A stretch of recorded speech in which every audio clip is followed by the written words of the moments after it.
Cumprimento a todos os meus irmãos com a paz de Jesus. Um feliz sábado para todos vocês. Sejam bem-vindos a esta live do dia 29 de julho. Antes de começar, vamos orar.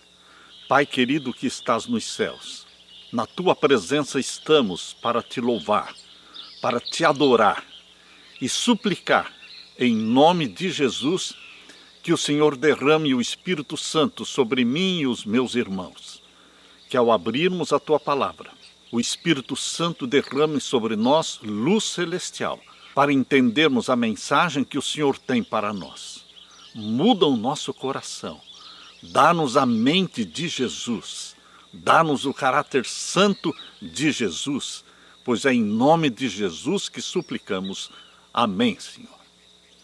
Meu querido irmão, minha querida irmã, nesta manhã de sábado, vamos estudar com você sobre a veste nupcial para as bodas do Cordeiro. As vestes nupciais para as bodas do Cordeiro. Abra sua Bíblia, convido você para que leia comigo Mateus capítulo 22 e os versos 1 até o verso 14. Mateus 22, 1 a 14. Então Jesus, tomando a palavra, tornou a falar-lhes em parábolas, dizendo: O reino dos céus é semelhante a um certo rei que celebrou as bodas do seu filho. E enviou os seus servos a chamar os convidados para as bodas, e estes não quiseram vir. Depois enviou outros servos, dizendo: Dizei aos convidados, eis que tenho o meu jantar preparado, os meus bois e cevados já mortos, e tudo já está pronto. Vinde às bodas. Porém eles, não fazendo caso, foram um para o seu campo, outro para o seu tráfico. E os outros, apoderando-se dos servos, os ultrajaram e mataram. E o rei, tendo notícia disto, encolerizou-se e, enviando os seus exércitos, destruiu aqueles homicidas e incendiou a sua cidade. Então diz aos servos: As bodas, na verdade, estão preparadas, mas os convidados não eram dignos. E depois às saídas dos caminhos, e convidai para as bodas a todos os que encontrardes. E os servos, saindo pelos caminhos, ajuntaram todos quantos encontraram, tanto maus como bons, e a festa nupcial foi cheia de convidados. E o rei, entrando para ver os convidados, viu ali um homem que não estava trajado com vestido de núpcias. E disse-lhe: Amigo, como entraste aqui, não tendo vestido nupcial? E ele emudeceu. Disse então o rei aos seus servos: Amarrai-o de pés e mãos, levai-o e lançai-o nas trevas exteriores. Ali haverá pranto e ranger de dentes, porque muitos são chamados, mas poucos escolhidos. Meu querido irmão, aqui está uma parábola contada por Jesus Cristo, e que ele quer nos ensinar através desta parábola. Pelas bodas, aqui está representado a união da humanidade com a divindade. Jesus quer vestir os convidados com a sua vestimenta celestial, uma vestimenta do seu caráter. A veste nupcial simboliza o caráter que precisa possuir todo aquele que há de ser considerado hóspede digno para as bodas que o Pai preparou para o Filho. O convite para o banquete foi primeiramente transmitido pelos discípulos de Jesus. O nosso Senhor enviou os primeiros 12 discípulos, depois enviou 70 discípulos, proclamando que era chegado o reino de Deus, convidando homens a se arrependerem e aceitarem a Jesus, aceitarem o Evangelho. Porém, queridos, o convite não foi atendido. Os convidados para irem à festa não compareceram. Cada um deu suas desculpas esfarrapadas para não comparecer nas bodas. Mas o fato é que os primeiros convidados, todos rejeitaram o convite. E mais tarde, os servos foram enviados com uma outra mensagem, Isto está no capítulo 22 e o verso 4. Depois enviou outros servos, dizendo: dizei aos convidados, eis que tenho o meu jantar preparado, os meus bois cevados já mortos, e tudo está pronto. Vinde às bodas. Esta mensagem foi levada para a nação judaica depois da morte de Jesus na cruz. Mas a nação judaica, que se arrogava ser o povo peculiar de Deus, rejeitou o evangelho a eles levado pelo poder do Espírito Santo. Houve então, Atos capítulo 8, verso 1, diz que houve então uma grande perseguição. Muitos homens e mulheres foram lançados na prisão e alguns dos portadores da mensagem do Senhor, como Estevão, como Tiago, foram mortos. Assim o povo judeu selou a sua rejeição da misericórdia de Deus no ano 34, quando acabaram as 70 semanas proféticas de Daniel, capítulo 9, aqueles 490 anos de graça e de misericórdia que Deus deu para a nação de Israel para entrar no programa de Deus e abraçar o Messias. Acabaram-se os 490 anos no ano 34, quando realmente Estevão foi morto. Queridos, com a morte de Estevão, selou-se a rejeição da misericórdia de Deus por parte da nação de Israel. E o resultado foi predito por Jesus na parábola. Aqui em Mateus 22, verso 7, diz o que aconteceria.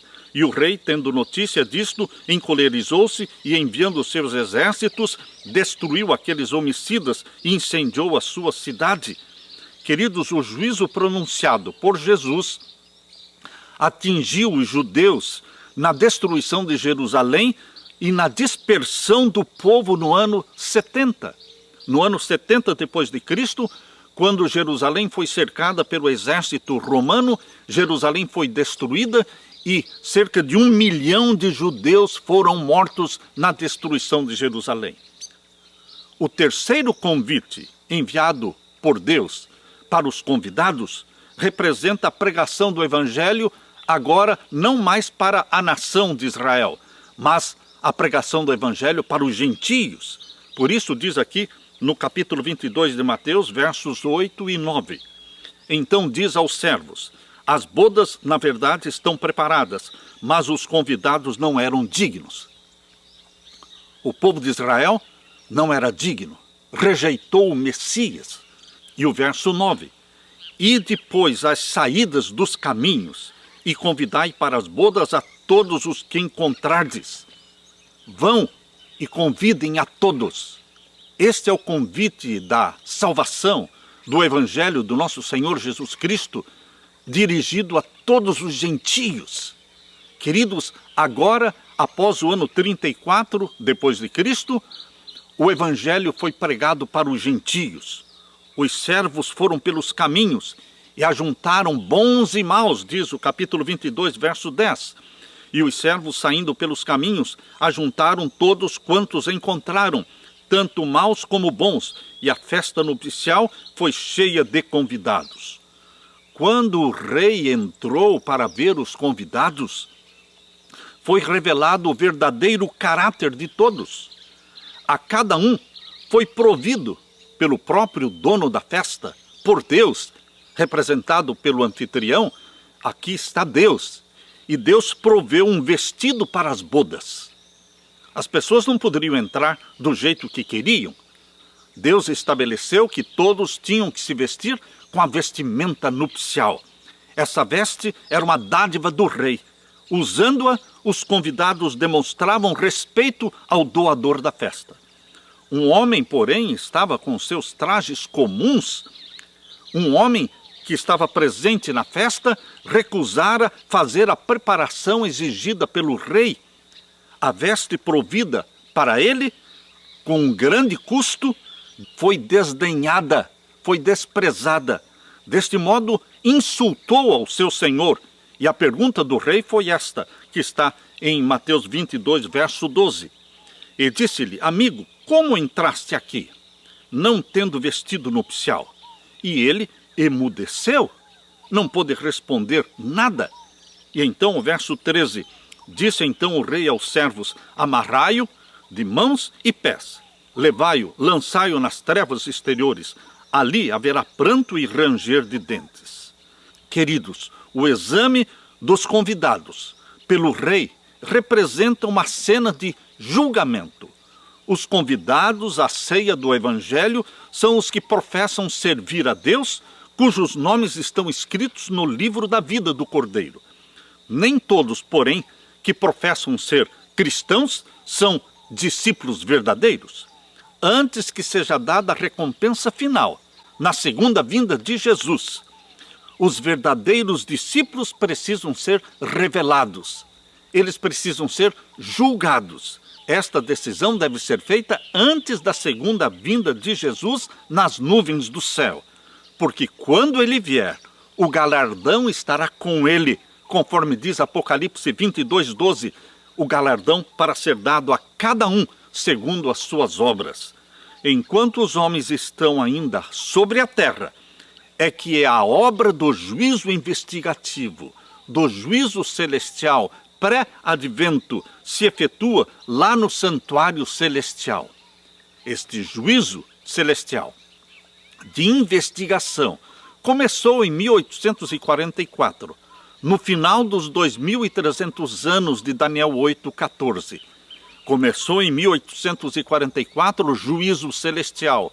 Começou pelos mortos e vai passar para os vivos quando o decreto dominical for aprovado. Meu querido irmão, a vida de todos é passada em revista diante de Deus. Todos são examinados de conformidade com os relatórios nos livros do céu, e o destino de cada um é fixado para sempre de acordo com seus atos. Pela veste nupcial da parábola está aqui representado o caráter puro, imaculado, que os verdadeiros seguidores de Jesus possuirão.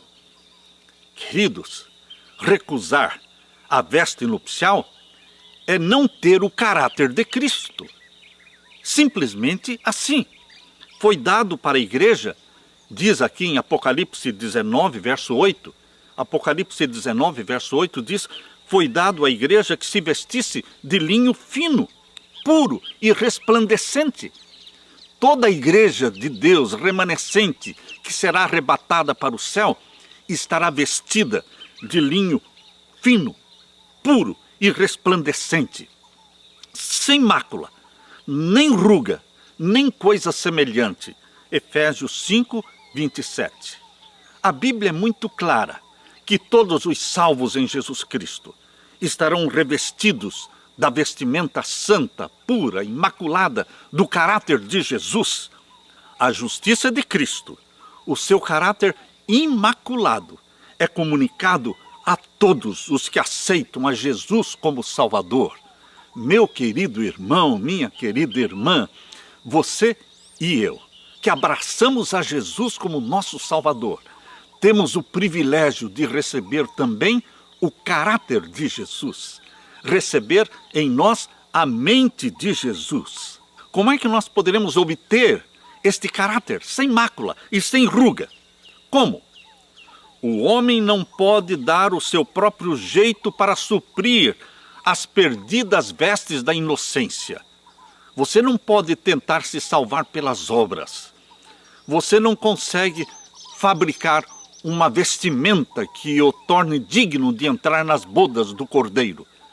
Você precisa aceitar as vestimentas nupciais providas por Deus. Nenhuma vestimenta de folhas de figueira, nenhum traje mundano pode ser usado por quem se assentar com Cristo e os anjos na ceia das bodas do Cordeiro. Somente as vestes que Cristo proveu podem nos habilitar a aparecer na presença de Deus. Estas vestes da sua própria justiça, Cristo dará a todos os que se arrependerem e crerem nele.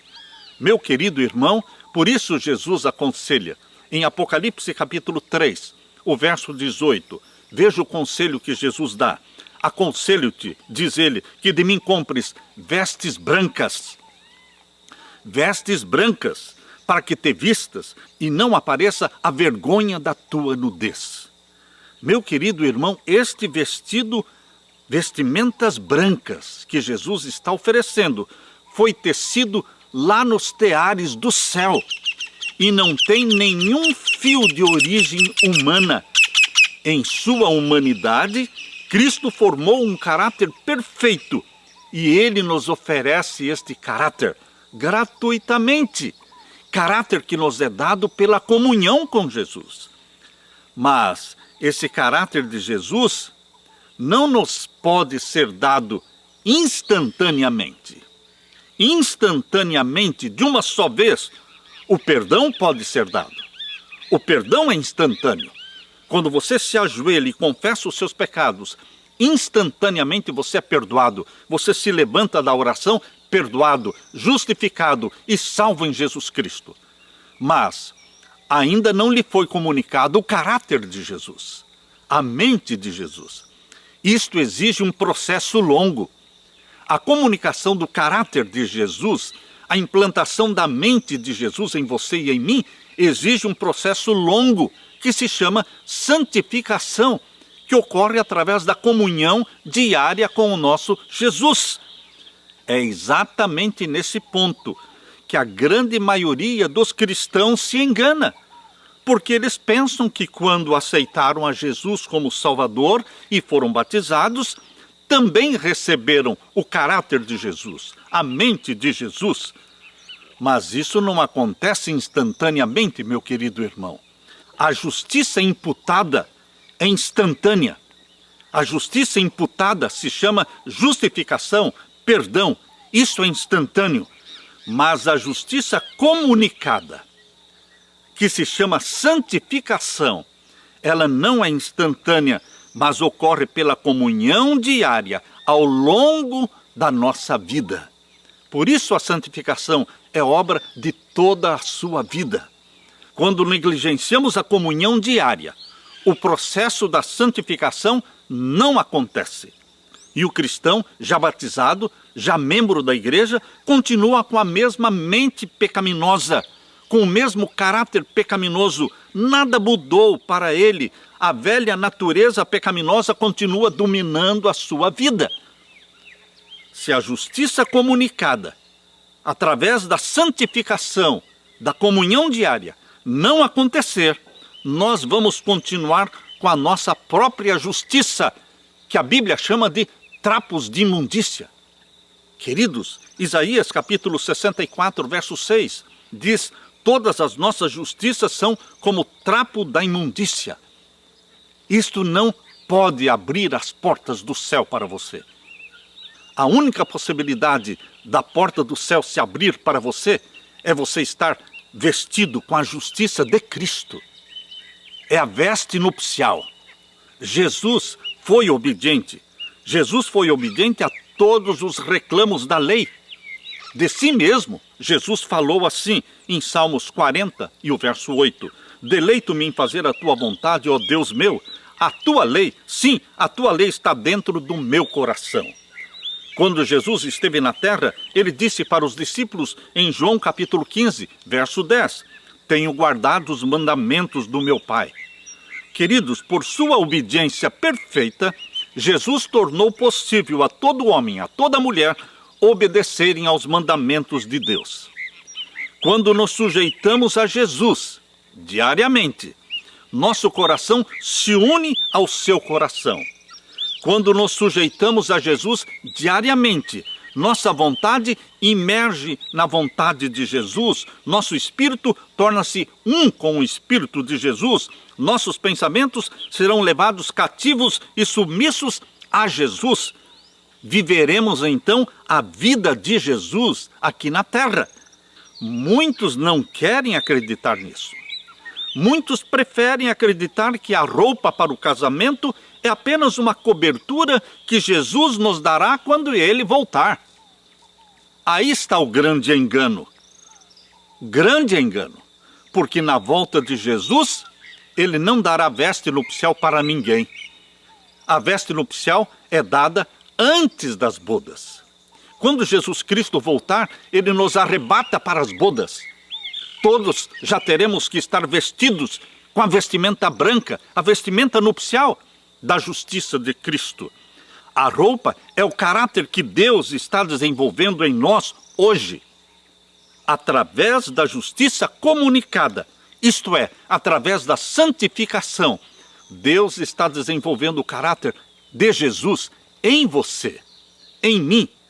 Meu querido irmão, quando então o Senhor Jesus nos contemplar, Ele verá não o vestido de folhas de figueira, Ele verá não a nudez e deformidade do pecado, mas verá sim as vestimentas da justiça dele, que são a obediência perfeita à lei de Jeová. Os convidados às bodas foram inspecionados pelo rei antes deles participarem das bodas. Isto se chama juízo celestial, juízo pré-advento, juízo investigativo, que começou em 1844, pelos mortos, e vai passar para o caso dos vivos quando o decreto dominical for aprovado mundialmente. Então o povo de Deus será selado pelo selo do Deus vivo. O caráter de Cristo estará então implantado e selado em você para todo sempre. Aleluia! Aleluia! O caráter de Jesus Cristo será selado para sempre em você, quando o selo do Deus vivo for aplicado no povo de Deus. E o sinal da besta vai selar o caráter de Satanás nos ímpios, nos perdidos. Meu querido, os convidados para as bodas, todos serão examinados pelo grande rei, e só serão recebidos os que trajarem as vestimentas da justiça de Jesus. A justiça de Jesus não é uma capa para encobrir pecados não confessados e não abandonados. Vou repetir. A justiça de Jesus, a veste nupcial, não é uma capa para encobrir pecados não confessados e não abandonados. Se os pensamentos nossos são maus, os nossos sentimentos também serão maus. Vou repetir. Se os pensamentos forem maus, maus também serão os sentimentos. E os pensamentos combinados com os sentimentos constituem o caráter moral. Portanto, meu querido, nós precisamos ter pensamentos santos, como os de Jesus, e termos também sentimentos santos, como os de Jesus, que haja em vós o mesmo sentimento que houve também em Cristo Jesus. Este é o conselho de Paulo, que haja em você e em mim o pensamento e os sentimentos de Jesus. Nosso caráter é revelado pelo que nós fazemos no dia a dia. As nossas obras mostram se a nossa fé é genuína. As nossas obras mostram se a nossa conversão foi genuína. Não é suficiente crer que Jesus é o Salvador do mundo. Não é suficiente dizer que crê na Bíblia como palavra de Deus. Nós poderemos crer que o nome de Jesus é o único debaixo dos céus pelo qual devemos ser salvos e, contudo, podemos não tornar Jesus como nosso Salvador, não nos entregarmos, não nos rendermos totalmente a Ele. Não é suficiente crer na teoria da verdade. Não é suficiente fazer profissão de fé em Jesus e ter o nosso nome registrado no livro da igreja. Nós precisamos nos deixar santificar. Nós precisamos da justiça imputada, que é a justificação, que é o perdão instantâneo, mas nós precisamos também da justiça comunicada, através da santificação, que é um longo processo que dura a vida toda. A palavra de Deus diz em 1 João 3,24, aquele que guarda os meus mandamentos, nele está, e ele nele. E nisto conhecemos que ele está em nós, pelo Espírito que nos tem dado. 1 João 3,24. E nisto sabemos que o conhecemos, se guardamos os seus mandamentos. 1 João capítulo 2, verso 3. Meu querido irmão, depois de aceitar e abraçar Jesus como Salvador, nós somos gerados, nascemos uma vida nova, uma vida de obediência aos mandamentos de Deus.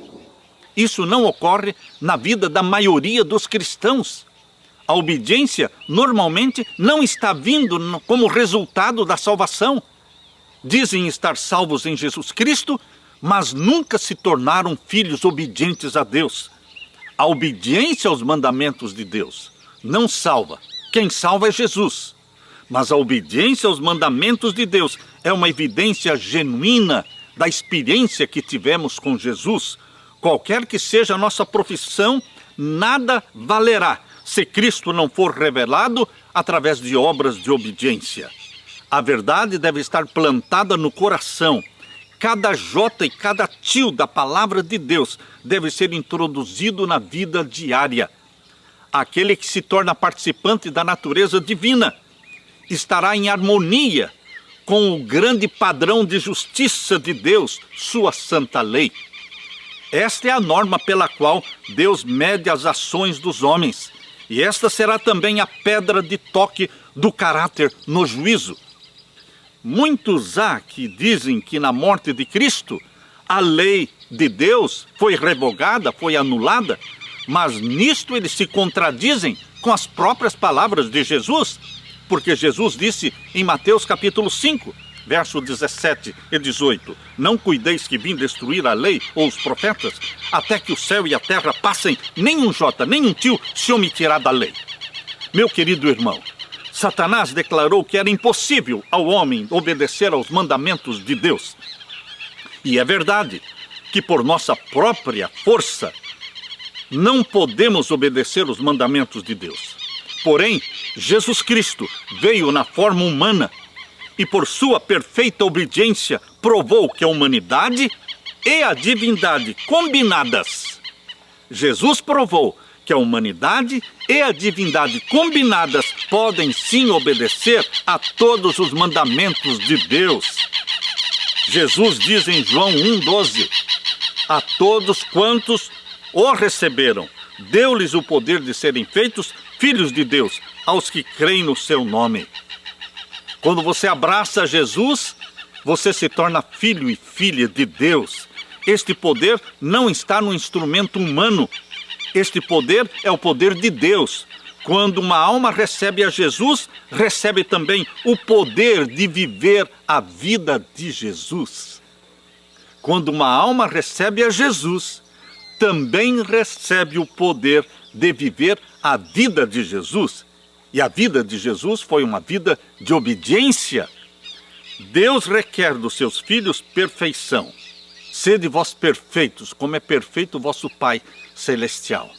Mas a perfeição que Deus exige de você, ela não nasce em você. Ela é dada para você. Ela é comunicada para você através da comunhão diária. Esta é a justiça comunicada através do processo da santificação. Perfeição moral é requerida de todos, mas esta perfeição é Jesus que nos comunica. Nunca deveremos abaixar a norma da justiça com o fim de acomodar-se à prática do mal ou de tendências herdadas ou cultivadas para o mal. Precisamos entender que a imperfeição de caráter é pecado. Precisamos entender que a imperfeição de caráter é pecado. Todo aquele que aceita a Cristo como Salvador, pessoal, tem também o privilégio de receber o caráter de Jesus, a mente de Jesus. Meu querido irmão, Jesus não somente perdoa, mas Jesus Cristo também nos santifica. Ele nos comunica a mente dele, o caráter dele. Deus não aceitará coisa alguma a não ser pureza e santidade. Uma mancha, uma ruga, um defeito de caráter pode nos excluir do céu para sempre, de todas as alegrias e glórias celestiais. Como Deus poderia permitir a entrada lá no céu de pessoas cujos corações estão cheios de ressentimentos, de amargura, de inveja, de ciúme, de ódio, cheio de más suspeitas ou quaisquer outros defeitos de caráter? Como?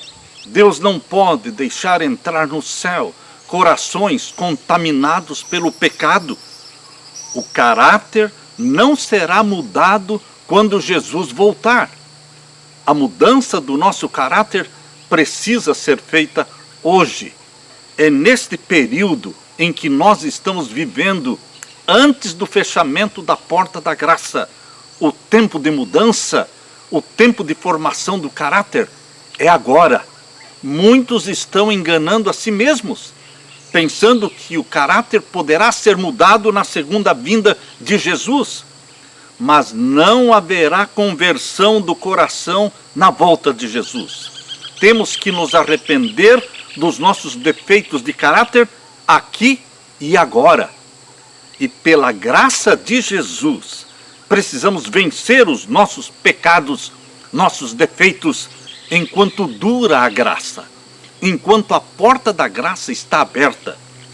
O homem que foi àquela ceia das bodas, sem as vestes nupciais, representa a condição de muitos cristãos hoje em dia.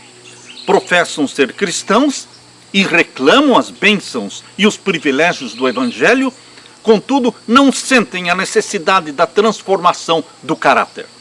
Nunca sentiram verdadeiro arrependimento pelos seus pecados. Não reconhecem a necessidade de Jesus, nem exercem fé em Jesus. Não venceram suas inclinações para a injustiça, as inclinações para o mal, herdadas e cultivadas.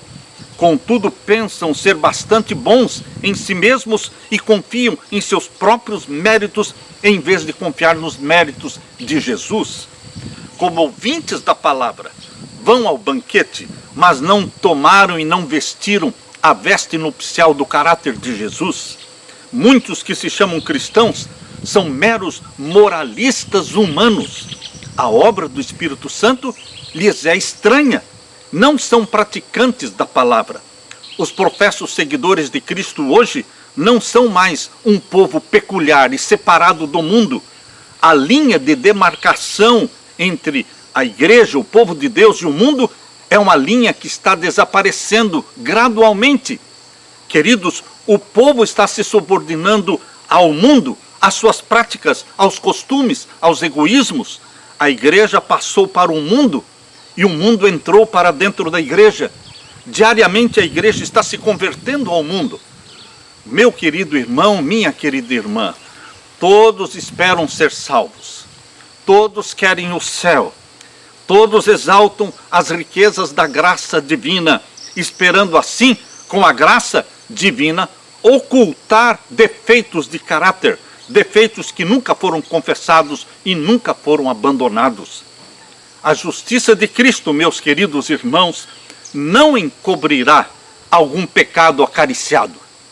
Não pode encobrir pecados acariciados. Mas a boa notícia, meu querido irmão, a notícia que nos traz alegria, segurança e paz e conforto, é aquela que está na primeira carta de João, capítulo 1 e o verso 9. Se confessarmos os nossos pecados, Ele é fiel e justo para nos perdoar os pecados e nos purificar de toda a injustiça. É simples assim. É vir a Jesus em arrependimento, em confissão, e Ele se aproximará de você, meu irmão, com misericórdia e perdão. Cada vez que você se aproxima de Jesus em arrependimento e confissão, Ele corre ao seu encontro com misericórdia e perdão. Louvado seja Deus! Por que viver em pecado se Jesus Cristo está disposto a perdoar, está disposto a nos dar a vitória sobre todo o pecado, sobre todas as tendências herdadas e cultivadas para o mal? E agora eu quero ler com você também 1 João capítulo 1 e o verso 7. Mas se andarmos na luz como Ele na luz está, temos comunhão uns com os outros, e o sangue de Jesus Cristo, seu Filho, nos purifica de todo o pecado. O sangue de Jesus é poderoso para nos purificar de todos os pecados, pecados externos e pecados internos, pecados do coração, pecados da mente, aqueles pecados que ninguém vê, mas que você conhece, e Deus conhece também. O sangue de Jesus é poderoso para perdoar todos os pecados. Hoje os nossos corações podem ser limpos.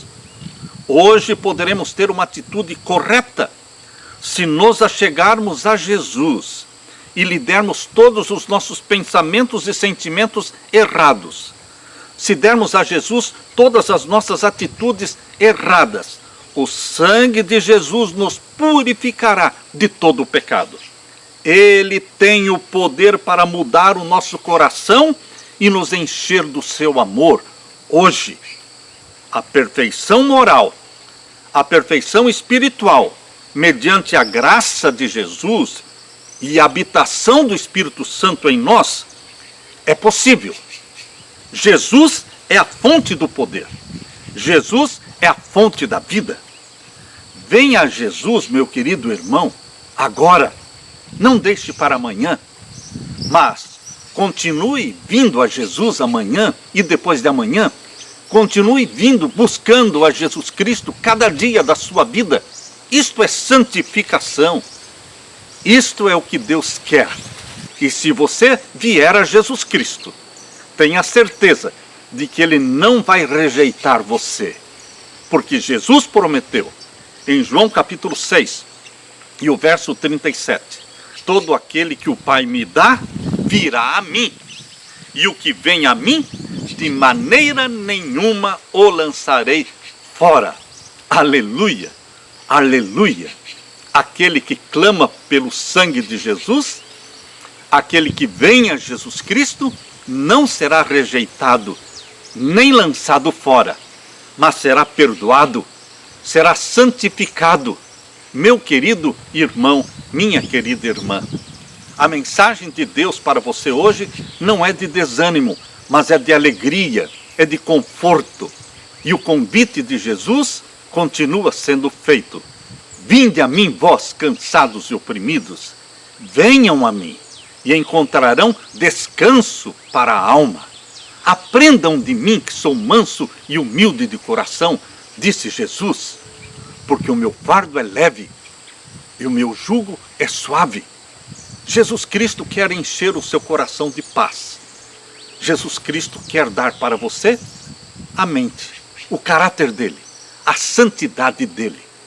Você deseja receber? Venha a Jesus e continue vindo a Jesus cada dia da sua vida. Deixe-me orar com você. Meu Pai querido, meu querido Jesus, bendito seja o Senhor, que nos dá o perdão instantaneamente quando confessamos. E já nos levantamos da oração perdoados, justificados. Mas bendito seja o nosso Deus, que também nos comunica a justiça de Cristo pelo processo da comunhão diária, santificando-nos, tornando-nos semelhantes a Jesus Cristo. Vem, querido Jesus Cristo, viver em nós, através do Espírito Santo. Que o Senhor habite na minha vida e habite na vida dos meus irmãos. Habita em nós, Santo Espírito, implanta em nós a mente santa de Jesus. É o nosso pedido, é a nossa súplica, em nome de Jesus Cristo. Amém e amém. Meu querido irmão, deixo com você a paz de meu Jesus. Amém.